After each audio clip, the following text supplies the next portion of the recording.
আসসালামু আলাইকুম। ওয়ালাইকুম আসসালাম। কেমন আছেন? আছি ইনশাআল্লাহ, ভালো আছি।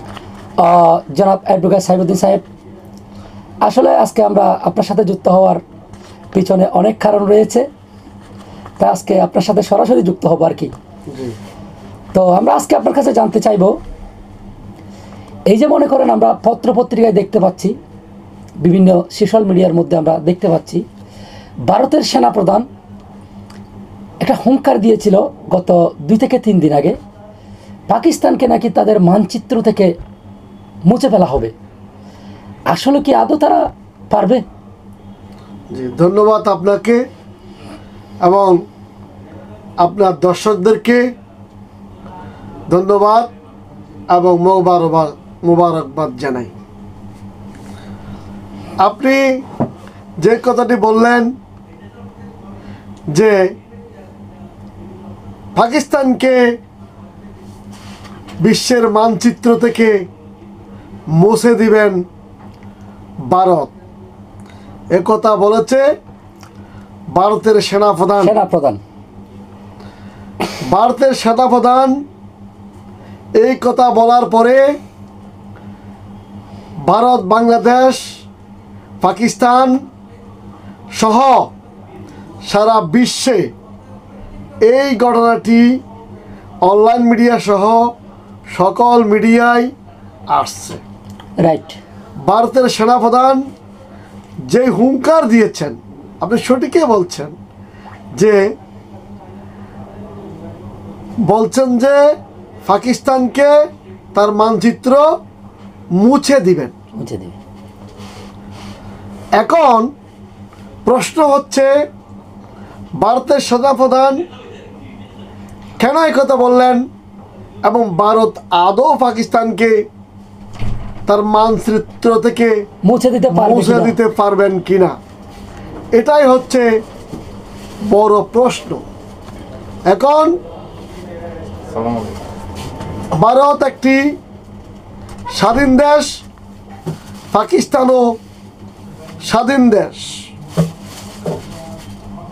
ভারত এবং পাকিস্তান দুটি রাষ্ট্রই ব্রিটিশ থেকে স্বাধীন হয়েছে 1947 সালে, একটি 14ই আগস্ট আর একটি 15ই আগস্ট। রাইট।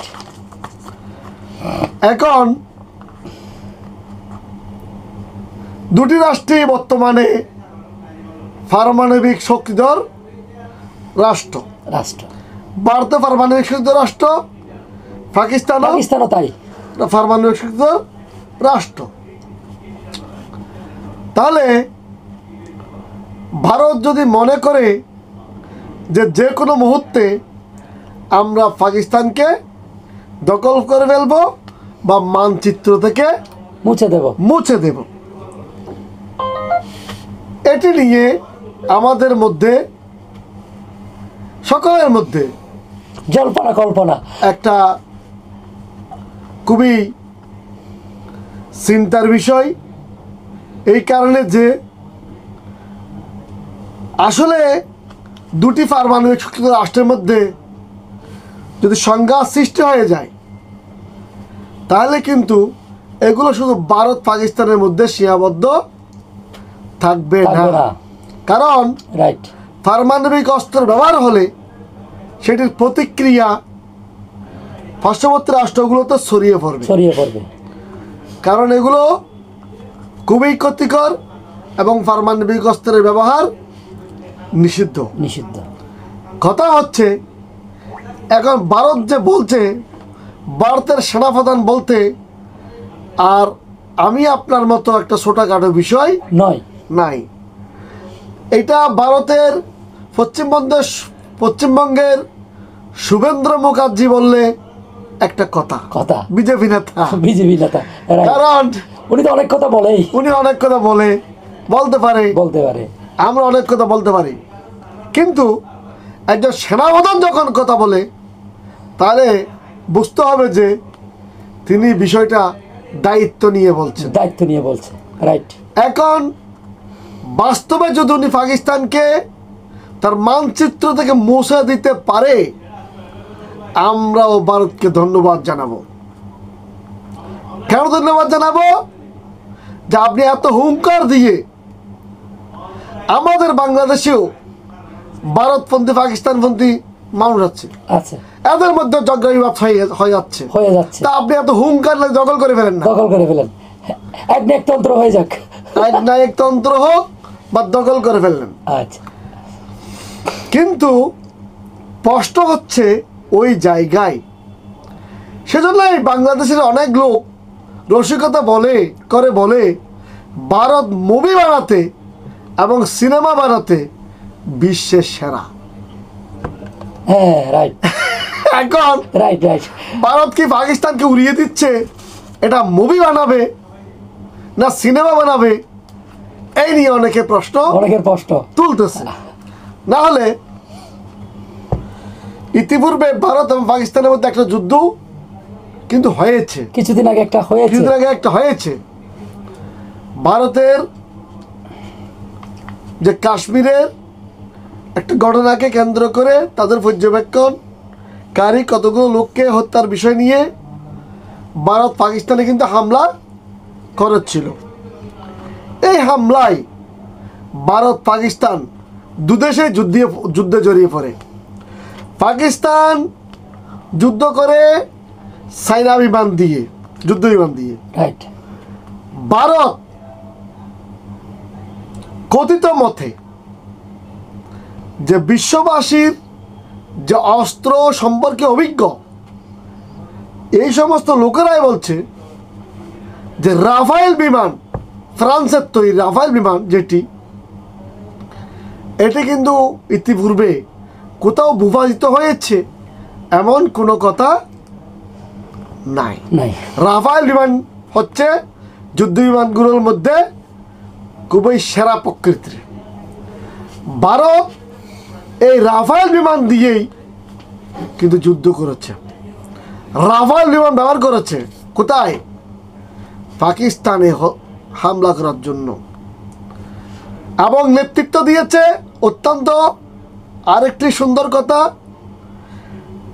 সেই ভারতের পক্ষে নেতৃত্ব দিয়েছেন যুদ্ধ বিমানে যে একজন মুসলিম নারী কুরেশি। পাকিস্তানের পক্ষে নেতৃত্ব দিয়েছেন আয়েশা নামক একজন মহিলা। ভারতের আকাশে কুরেশি, পাকিস্তানের আকাশে আয়েশা। দুজনেই যুদ্ধে যে যার পারদর্শিতা দেখাবার চেষ্টা করছে রাষ্ট্রের পক্ষে। কিন্তু শেষ পর্যন্ত তো আমরা দেখতে পেলাম রাফায়েল বিমান পর্যন্ত পাকিস্তানের কাছে ধরাশায়ী হয়ে গেছে, পাকিস্তান ভূপাতিত করেছে। সেজন্যই মরিয়াম নওয়াজ, পাঞ্জাবের মুখ্যমন্ত্রী নওয়াজ শরীফের কন্যা, উনি সেই সময় বলেছিলেন পাকিস্তান মুখের কথায় বিশ্বাস করে না, কাজে প্রমাণ দিবে। বলেছিলেন ভারত কি করতে পারবে আর পাকিস্তান কি করতে পারবে। সেই সময়ে বলা হয়েছিল পাকিস্তানকে মাটির সাথে মিশিয়ে দেওয়া হবে। তখন পাকিস্তানের পক্ষ থেকে বলা হয়েছিল ভারত যদি পাকিস্তানকে মাটির সাথে মিশিয়ে দিতে পারে, ভারতকে আকাশের সাথে উড়িয়ে দেওয়া হবে। হুমকি কিন্তু পাল্টাপাল্টি হয়েছে। আচ্ছা, সেটা প্রধানমন্ত্রী পর্যায়ে এবং পাকিস্তানের সেনাপ্রধান পর্যায়ে হয়েছিল। এই ক্ষেত্রে পাকিস্তানের মুখ্যমন্ত্রী মরিয়াম নওয়াজ, পাকিস্তানিদের সেনাপ্রধানদের মধ্যে পাঞ্জাবিরা হচ্ছে একটু উচ্চ লেভেলের। যাই হোক, কথা হচ্ছে পাকিস্তানের সেনাবাহিনীরা কিন্তু ধরে নিতে হবে যে বিশ্বে কিন্তু একটা সুপার পাওয়ার সেনাবাহিনী হিসেবে গণ্য। যাই হোক, আমরা ভারতকে দোষ দিব না, কারণ ভারত আমাদের পার্শ্ববর্তী রাষ্ট্র। 1971 সালে আমাদেরকে ভারত সাহায্য সহযোগিতা করেছে। এই বিষয়ে আমি একটু আপনার সাথে অ্যাড করি এই যে মনে করেন আমরা যতটুকু জানতে পেরেছি পত্র পত্রিকায় বা বইয়ের মাধ্যমে যতটুকু আমরা পড়েছি, 71 তার আমরা দেখি নাই, আমরা পড়েছি আর কি। তো 1971 সালে নাকি ভারত বাংলাদেশকে যথেষ্ট সহযোগিতা করেছে। সহযোগিতা করার ফলে ওই যে পাকিস্তান ভারতের বিরুদ্ধে নেগেটিভ চিন্তাটা এখনো রয়ে গেছে। তো এখন মনে করেন ওই সময় 1971 সাল চলে গেছে, আজকে কত বছর হয়ে গেল, হ্যাঁ, এখনো কি ওই শত্রুতামি নিয়ে ভারত পাকিস্তান পাল্টাপাল্টি বক্তব্য, নাকি বর্তমান বাংলাদেশের অভ্যন্তরীণ বিষয়টা নিয়ে? ঠিক আছে, এই বিষয়ে যদি একটু বলতেন। জি ধন্যবাদ আপনাকে। আপনি এই প্রশ্নের উত্তরে বলা যায় যে আমরা তো মাঝে মধ্যে এগুলো আইনজীবী হিসেবে, মানবাধিকার কর্মী হিসেবে এবং একজন রাষ্ট্রবিজ্ঞানের ছাত্র হিসেবে কিংবা বর্তমান রাজনীতির সাথে জড়িত হিসেবে আমাদেরকে মাঝে মধ্যে চিন্তা করতে হয়। অবশ্যই বিভিন্ন সেমিনার সিম্পোজিয়ামও বলতে হয়। এখন যদি আপনি গভীরভাবে চিন্তা করেন, তাহলে ভারত যে 1971 সালে আমাদেরকে সাহায্য সহযোগিতা করেছে স্বাধীনতার জন্য, এটা অস্বীকার করার কোনো জো আমাদের নাই, সুযোগ নাই।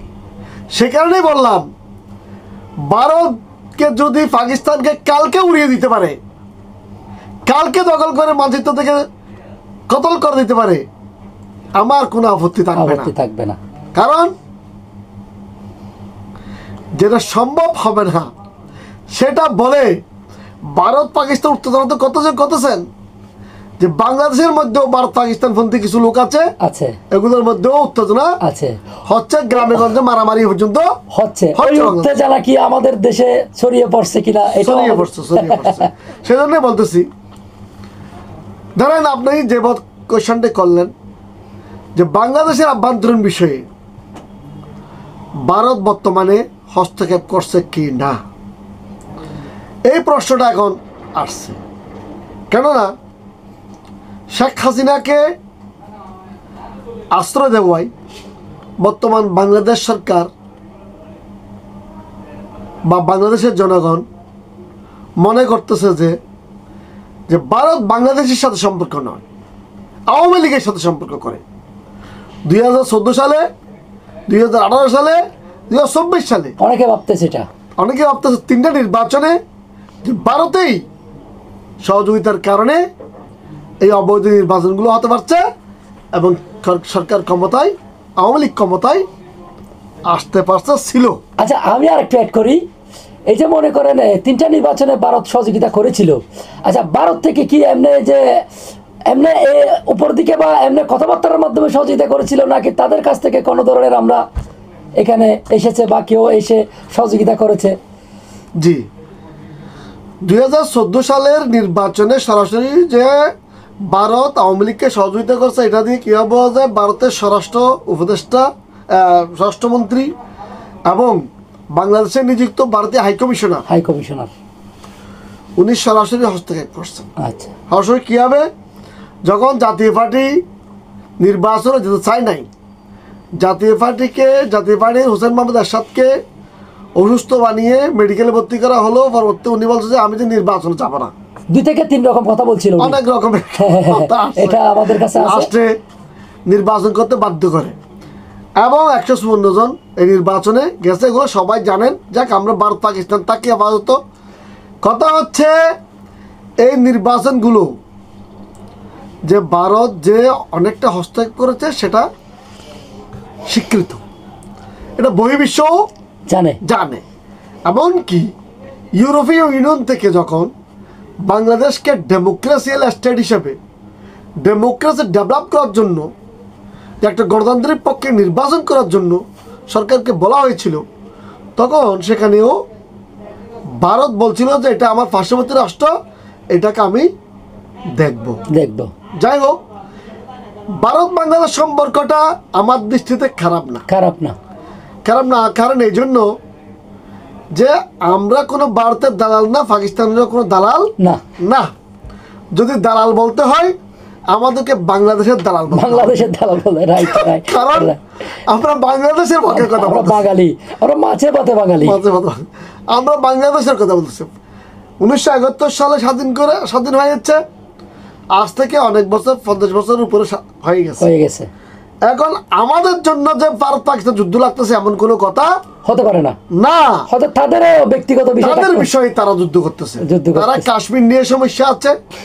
কিছুদিন আগে ভারতের সেনাপ্রধান এই যে আমেরিকার রাষ্ট্রপতির সাথে দেখা করছে, বা ভৌগোলিক কারণে পাকিস্তান চীনের সাথে সম্পর্ক করছে এবং পাকিস্তানের সাথে আমেরিকার সম্পর্ক হয়েছে। এগুলো বিভিন্ন কারণে ইন্ডিয়া মনে করতেছে যে পাকিস্তান তার জন্য ঝুঁকিপূর্ণ হয়ে বর্তমান ঝুঁকিপূর্ণ। এবং ভারতের মধ্যে আরেকটা অহংকার কাজ করতেছে, সেটি হচ্ছে যে আমরা এখন 120 কোটি লোক। ভারত হচ্ছে পপুলেশনের দিকে ওয়ার্ল্ডের দ্বিতীয় রাষ্ট্র, 120 কোটি লোক। আর পাকিস্তানের হলো 20 কোটি কিংবা 20 কোটির আরো নিচে। তা পাকিস্তান মনে করতেছে যে আমরা, ভারত মনে করতেছে আমরা যে কোনো মুহূর্তে উড়িয়ে দিতে পারবো।